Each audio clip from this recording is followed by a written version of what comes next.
Recoil management is an incredibly important defensive shooting skill. We know it's very unlikely that a single round is going to stop our threat, so we need to be able to manage recoil. Of course, a lot of people are recoil sensitive and they're interested in a reduced recoil round, and now Winchester offers the W line, which has ballistically matched training ammo and defensive ammo with equal amounts of reduced recoil. Now this is great, but we have to remember that reduced recoil can mean reduced reliability. You know, if we think about the physics of a semi-automatic firearm, it's incredibly important that the frame remains still relative to the movement of the slide. That's how the gun functions reliably. Now, if you have a very heavy gun with a lot of inertia, then it's really not that much of an issue, especially if there's a powerful round in it. But if we reduce the amount of power in the round, and we know that we have a lot of modern lightweight guns, especially the new single stack 9 generation that we've got, and even a gun like this with a polymer frame and a steel slide, what we have to be aware of is our platform becomes incredibly important. Now when I shoot, I don't want to have bent elbows, quote unquote, absorbing recoil. The recoil needs to go into this recoil spring. I don't want my shoulders back. I don't want to have a sloppy platform to where when I shoot the gun moves a lot and is less reliable. So we want to make sure that we have a good arms locked out, weight forward, shoulders engaged shooting position so that I can manage recoil very quickly, keep the gun on target, and make sure that the gun's going to be reliable. Now the other issue that we have when it comes to worrying about reduced recoil rounds is reduced performance inside of our bad guy.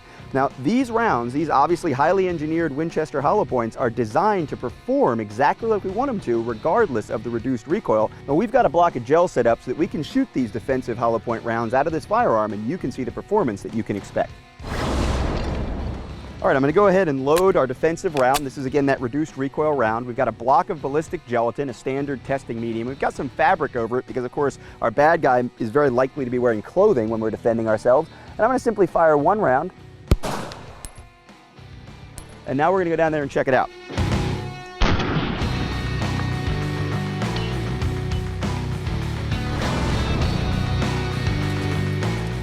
All right, first thing we want to do is take a look at the distance that we got through. Now one of these blocks is 16 inches. We clearly went into the other one. We got 18 inches. Now our optimum performance is going to be right around 15. We want to always make sure we're getting 12 to 15 out of our defensive ammo. And through this clothing, we clearly got all the way to 18. And I can tell you that that bullet expanded as well. So let me see if I can get into this block a little bit. And there's a couple of things that we have to deal with. One is the depth of penetration. The other is the expansion of the bullet to cause as much damage as possible. And honestly, the other thing that we worry about, not as much with modern ammunition, but used to be more of a factor, is weight retention. Because it's that weight retention, it's keeping all the bullet together as much as possible that promotes penetration because of momentum. And you can take a look at that right there. That is pretty much textbook exactly what we're looking for. Perfect expansion, full weight retention. I don't see any fragments, and we got 18 inches of penetration from a reduced recoil round that's going to be easier to shoot out of a modern lightweight defensive handgun.